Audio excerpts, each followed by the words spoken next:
Selamat mendengarkan podcast ini. Shalom, kebenaran hari ini, tanggal 6 Januari 2023, bertema Allah bisa membedakan. Kalau seseorang berkata, mencari Tuhan itu mudah, mencari duit itu sulit, maka dapat dipastikan bahwa ia adalah orang yang serakah. Karena ia tidak pernah puas dengan sejumlah uang, sukar karena ia mau banyak. Sudah punya 5, mau 10. Sudah 10, mau 15. Sudah punya 15, mau 30.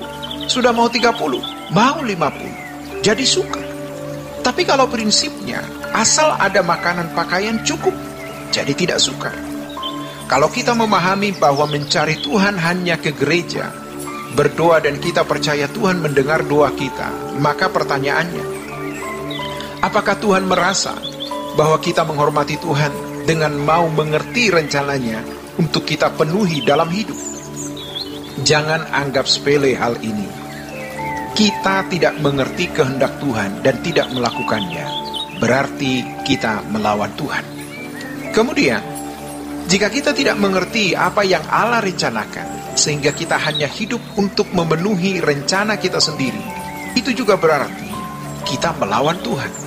Oleh sebab itu, dengan kegentaran kita mau datang kepada Tuhan dan kita berkata, Tuhan, mumpung aku masih hidup, aku mau melakukan kehendak-Mu sesuci-sucinya, sekudus-kudusnya, tak bercacat, tak bercela. Setelah itu, baru kita akan naik ke tingkat berikut, memahami atau mengerti apa yang Allah rencanakan dalam hidup kita untuk kita penuhi. Memenuhi rencana Allah jangan dibayangkan harus menjadi pendeta atau aktivis, tapi melalui hal-hal sederhana yang mungkin dipandang sepele oleh orang lain, tetapi itu berarti bagi Tuhan. Ada orang yang harus kita lawan, bukan harus memberi uang, melainkan sepatah dua patah kata yang harus kita ucapkan. Memberikan perhatian kepada orang lain, di mana kita bisa menyaksikan kehidupan sebagai anak-anak Allah yang bisa mengubah orang itu. Kesempatan-kesempatan itu Tuhan sediakan. Tapi kalau kita egois, kita pura-pura sembunyi, Tuhan Yesus mempertaruhkan segalanya, tenaga, hidup, nyawa, harga diri di kayu salib. Begitu kita bisa memenuhi rencana Tuhan untuk hal sederhana, kita naik terus, kita efektif untuk Tuhan, memberkati lebih banyak orang. Jangan lawan Tuhan. Lekatkan diri kita pada perasaan Tuhan. Pahami perasaannya. Lakukan apa yang menyenangkan hati Tuhan. Jangan melukai hati Tuhan. Bahkan jangan sampai membuat hati Tuhan tidak nyaman. Betapa beruntungnya kalau kita bisa menyatu dengan Tuhan, sehingga kita tahu apa yang dapat melukai hati Tuhan dan apa yang tidak melukai hatinya. Maka dalam hidup keseharian kita, ada kata yang tidak patut kita ucapkan, jangan ucapkan. Ini pilihan. Kita tidak boleh mengalir saja dengan keadaan. Tidak boleh. Kita harus memutuskan untuk tidak melawan Tuhan atau tidak melawan Tuhan.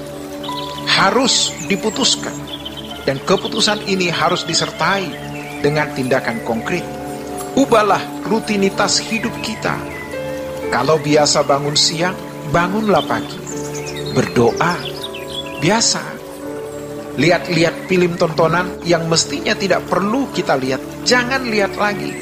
Jangan bergaul dengan orang yang membuat kita rusak, orang-orang yang tidak takut Tuhan. Begitu kita mengambil keputusan untuk tidak melawan Tuhan, maka kita akan dibimbing Tuhan.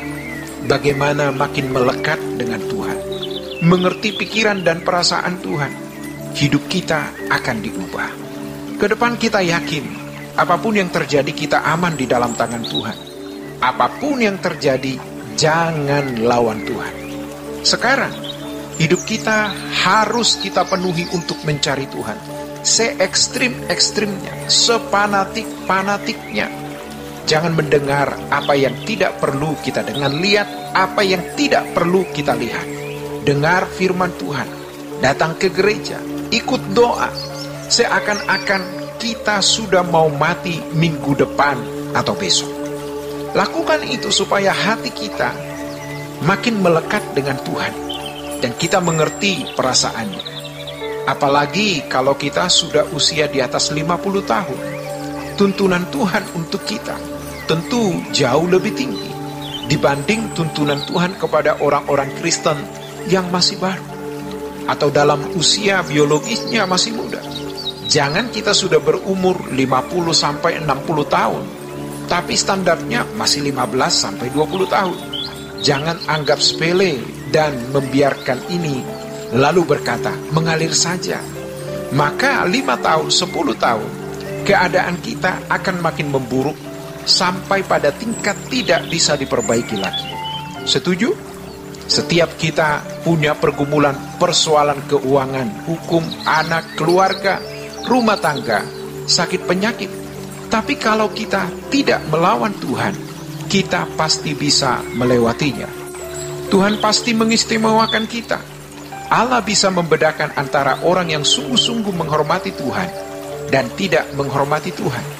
Maka kita harus peduli bagaimana perasaan Tuhan terhadap diri kita.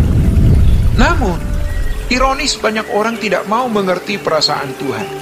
Mereka berprinsip, aku mau marah, marah. Aku mau kesal, kesal. Aku mau ngomong apa, ngomong.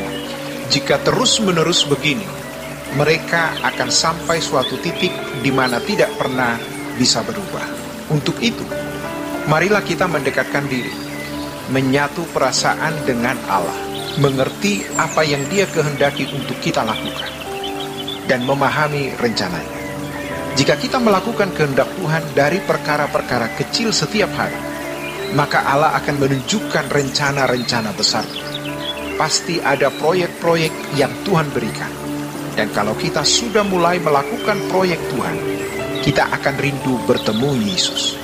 Banyak orang tidak merindukan bertemu Tuhan karena mereka tidak pernah melakukan apa yang Dia kehendaki, rencananya untuk dipenuhi. Demikianlah kebenaran hari ini. Tuhan Yesus memberkati. Sola Gracia.